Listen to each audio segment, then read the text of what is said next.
Once upon a time, in the kingdom of Janakpuri, lived a wonderful and great king. On a fine day, he decided to roam the kingdom in disguise to see how his subjects fare. He disguised himself as a commoner and set out on a horse. After traveling for a while, he reached a village. He noticed the people in the village appeared quite sad and unhappy. He stopped at a tea shop and asked why the people in the village looked so dejected. The tea seller said, "You look new in this part of the village, my friend. There is a dragon who's tormenting the village. The dragon is very powerful and cannot be defeated by the villagers. The dragon has warned that he needs a human being every day as his food, or he will destroy the whole village. Today, it's my neighbor who has decided to go to the dragon as his food." Hearing this, the king felt bad and decided that he should try and defeat the dragon, as it's his responsibility as a king to protect his people. He said, "Do not worry, I will go to the dragon today and be his food." The villagers were quite surprised at this and asked him if he was sure, but the king had made up his mind. The king bid farewell to the villagers and went to the outskirts of the village where the dragon was resting. Once the king reached the outskirts of the village, he saw a huge, fearsome dragon resting in the ground. The dragon noticed the king approaching him and exclaimed, "Ah, here comes my dinner for the day." The king bowed respectfully to the dragon and said, "O mighty dragon, please accept my salutations to you. I'm happy to be your food for the day, but I have a small request for you to consider." The dragon was surprised to hear this. The dragon said, "I see people crying in front of me, asking me not to kill them, but you seem to be very calm and relaxed. You even seem to ask for a request. Go on, tell me what you want." The king continued, "O kind dragon, thank you. The favor I need is you can kill and eat me after evening, but before midnight. If for any reason you cannot kill me before the midnight, you cannot kill me until the next evening." The dragon, on hearing this, laughed and said, "Okay, all right, but don't keep any hopes of escaping, as I will definitely kill and eat you before midnight. Ha ha ha." It was a hot day, and the dragon was hungry. But as he cannot eat the king before evening, he felt restless. The king saw this and said, "O dragon, while you wait for the evening, let me tell you a story. It'll keep you entertained and help you pass your time until you're ready to eat me." The dragon agreed. So the king went on with the story. So once in the kingdom of Chandrapur, he started, there was a poor old man who had no means of earning a livelihood. He was old and incapable of working. The old man survived just on the mercy of the villagers who gave some food to eat every day, which kept him alive. One day, a kind villager gave the old man an apple. The old man thought he can use it for his lunch, and he kept it aside.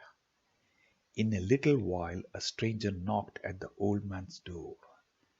He opened the door to see a dwarf who appeared to be tired and hungry.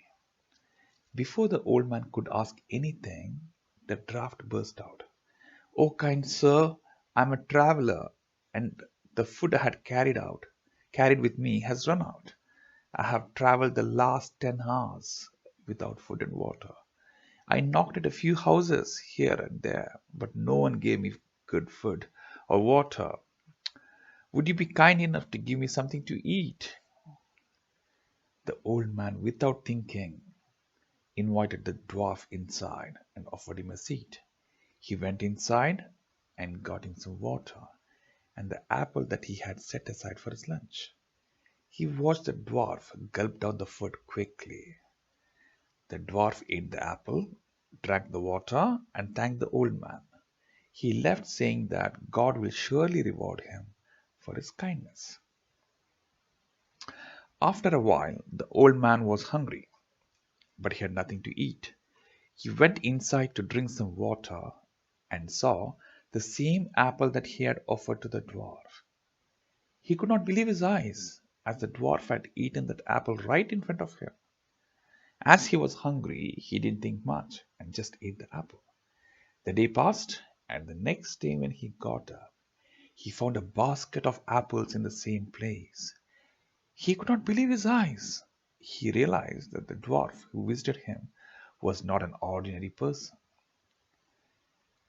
That night, he did not have to accept any alms from other people. Instead, he had food to eat and even distributed the remaining of the apples to his neighbors. The next day, it was the same. He found a basket of apples again, and the same event repeated every day. The old man had a neighbor who was a miser, an unhelpful man. He slowly tried to find out from the old man how he got a basket full of apples each day. The old man innocently narrated the tale of the dwarf. Hearing this, the neighbor decided that he too needs to find this dwarf, and went searching for him. By this time it was almost midnight, but the king continued with the story. The dragon was busy enjoying the narration, and he was curious to know what happened next. The king continued. The neighbor wandered in the village all over, here and there, and in the nearby forest, looking for the dwarf, and finally found the dwarf. The man pleaded the dwarf to visit him and forcibly took him to his house. He offered food and beverages to the dwarf. Once the dwarf had finished the food, the neighbor quickly asked him for a reward. The dwarf laughed and said, "All right, take this coin and keep it in your safe. You will get a surprise tomorrow." Smiling, the dwarf left. The greedy man took the coin, kept it in the safe along with his other coins and gold, and he waited impatiently for the next day. He couldn't sleep the whole night and waited for the sunrise. As soon as the sun rose, the greedy neighbor went to his safe and opened it. He was shocked on what he saw. All the coins and the gold in his safe had turned into dust. The king finished this story, and by this time it was past midnight. The king said, "Oh, mighty dragon, I hope you enjoyed the story, but it's now past midnight, and you cannot eat me today."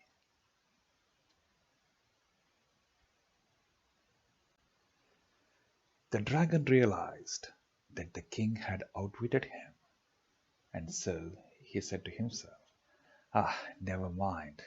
I will definitely eat this king, but let him just be alive until tomorrow." Ha ha ha ha.